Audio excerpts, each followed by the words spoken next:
কুষ্টিয়ার খোকসার শিমুলিয়ায় কোরআন পড়ে মসজিদ থেকে বাড়ি ফেরার পথে মাইক্রোবাস চাপায় আপন দুই বোনসহ 4 শিশু শিক্ষার্থী নিহত হয়েছে। আহত অবস্থায় কুষ্টিয়া জেনারেল হাসপাতালে চিকিৎসাধীন আরও এক শিশু। এই ঘটনায় গ্রাম জুড়ে নেমে এসেছে শোক। আনিসুজ্জামান আব্দুল পাঠানো তথ্য ভিডিও চিত্রে রাজীব আহমেদের রিপোর্ট।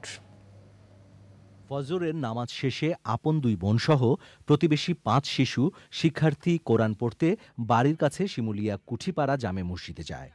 পড়া শেষে সকাল 6:45টার দিকে কুষ্টিয়া রাজবাড়ী মহাসড়কের পাশ ধরে বাড়ি ফিরছিল মারিয়া, মিম, তানজিলা, জুথি ও ফাতেমা। ঢাকা থেকে চুয়াডাঙ্গাগামী একটি মাইক্রোবাস পেছন থেকে ধাক্কা দিয়ে উল্টে খাদে পড়ে যায়। ঘটনাস্থলেই মারা যায় মিম।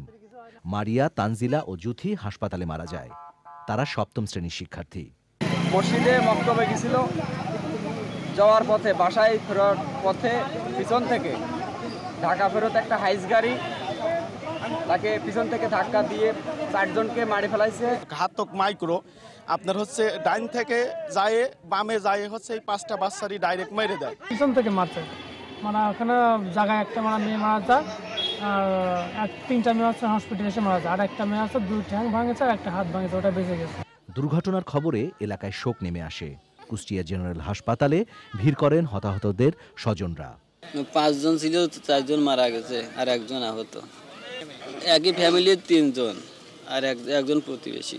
আর বেটি প্রত্যেকদিন কোরআন শরীফ পড়তে যায়, আর বেটি প্রত্যেকদিন পড়তে যায় রে। আর বেটি আমার সাথে ফজরের নামাজ পড়েছে, কোরআন শরীফ নিয়ে চলে এলো, কলে আমি চলে গেলাম। আর বেটি পড়তে যায় দোয়ানি। দুর্ঘটনার পর মাইক্রোবাস চালক পালিয়ে যায়।